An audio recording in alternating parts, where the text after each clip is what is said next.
গর্জে উঠলেন আবার প্রাইমারি চাকরি প্রার্থীরা, যারা 2016 প্রাইমারিতে উত্তীর্ণ হয়েছেন কিন্তু এখনো পর্যন্ত তাদের ইন্টারভিউ হয়নি। তাই পথে নেমে তারা প্রতিবাদ জানাচ্ছেন।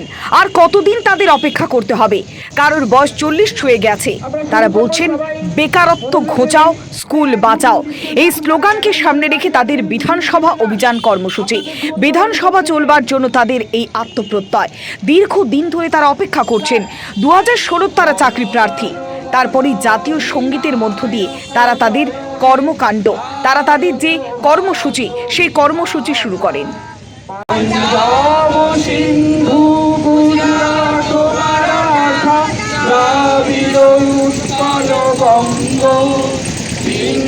হিমাচল যমুনা গঙ্গা উচ্ছল জল বিতরঙ্গ তব শুভ নামে জাগে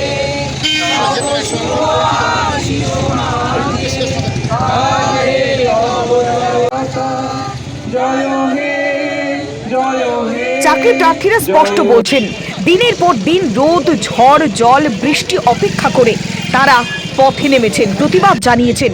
কিন্তু এই রাজ্যের মুখে কি প্রতিবাদ করাটাই একমাত্র লক্ষ্য, নাকি কর্মসংস্থানটা লক্ষ্য? রাজ্যের মুখ্যমন্ত্রী মমতা বন্দ্যোপাধ্যায় তিনি কেন এখনো পর্যন্ত তাদের দাবি মানছেন না?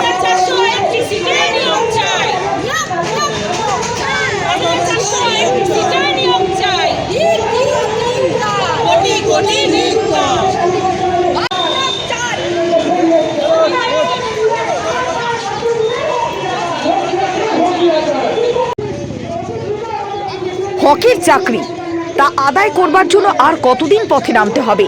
কেন এখনো পর্যন্ত কর্মসংস্থান হচ্ছে না? কেন বেকারত্ব ঘুরছে না? একের পর এক স্কুলগুলোতে তালা বন্ধ হয়ে যাচ্ছে। তাই বেকারত্ব ঘোচাও, স্কুল বাঁচাও, এই দাবিকে সামনে রেখে পথে নেমে প্রতিবাদ জানাচ্ছেন 2016 চাকরি প্রার্থীরা। তারা উত্তীর্ণ হয়েছেন লিখিত পরীক্ষায়, কিন্তু মৌখিক যে পরীক্ষা, সেই ইন্টারভিউ কেন এখনো পর্যন্ত হয়নি, সে প্রশ্নটাই তুলেছেন। যখন তারা সরাসরি এগিয়ে যান, তখনই ডোরিনা ক্রসিং এর কাছে গেলে তাদেরকে বাধা দেওয়া হয়। এরপরে শহীদ মাতঙ্গিনীর যে মূর্তি, এবং সেই জায়গা থেকে তাদেরকে ঘুরিয়ে আনা হয়। একদিকে 2016 চাকরি প্রার্থীরা তারা পথে নেমেছেন, অন্যদিকে 2014 টেট উত্তীর্ণরা তারা বিধানসভায় যান স্পিকার বিমান বন্দ্যোপাধ্যায়ের সঙ্গে দেখা করবার জন্য, ডেপুটেশন জমা দেওয়ার জন্য। তারা দীর্ঘ কয়েক বছর ধরে অপেক্ষা করছেন। প্রায় 1400টা দিন পেরিয়ে গিয়েছে। রোদ, ঝড়, জল, বৃষ্টি অপেক্ষা করে তারা পথে নেমেছেন, প্রতিবাদ জানাচ্ছেন। এখনো পর্যন্ত তাদের নিয়োগটা হচ্ছেন না, সেই প্রশ্নটাই বারবার করছেন চাকরি প্রার্থীরা। তারা বিধানসভার স্পিকার বিমান বন্দ্যোপাধ্যায়ের সঙ্গে দেখা করেছেন, ডেপুটেশন জমা দিয়েছেন। তারা তাদের একটাই দাবি, অবিলম্বে প্রয়োজন। কার সঙ্গে দেখা করলেন ম্যাডাম?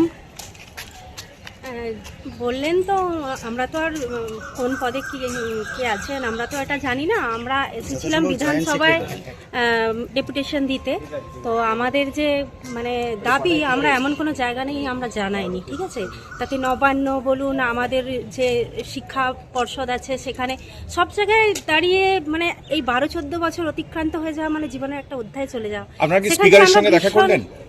ভীষণই মানে মানসিকভাবে বিধ্বস্ত, যে কোন জায়গায় জানালে আমাদের দাবিটা ঠিক সেই জায়গায় পৌঁছাবে, যে আমরা এই রাস্তায় গড়াগড়ি বাদ দিয়ে আমাদের যে নির্দিষ্ট জায়গা আমরা স্কুলে পৌঁছাতে।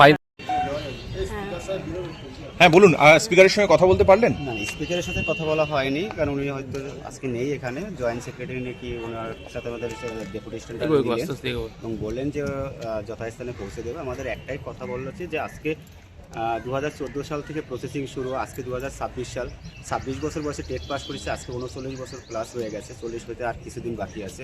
অর্থাৎ জীবনের মানে একটা সোনালী অধ্যায় আজকে শেষ হয়ে গেছে। তো আমাদের একটাই দাবি যে 14 সালে যে ভ্যাকান্সিটা বলেছিল 14,339, সেই ভ্যাকান্সির থেকেই আজও প্রায় 5,400 সামথিং ভ্যাকান্সি নিয়োগ হয়নি।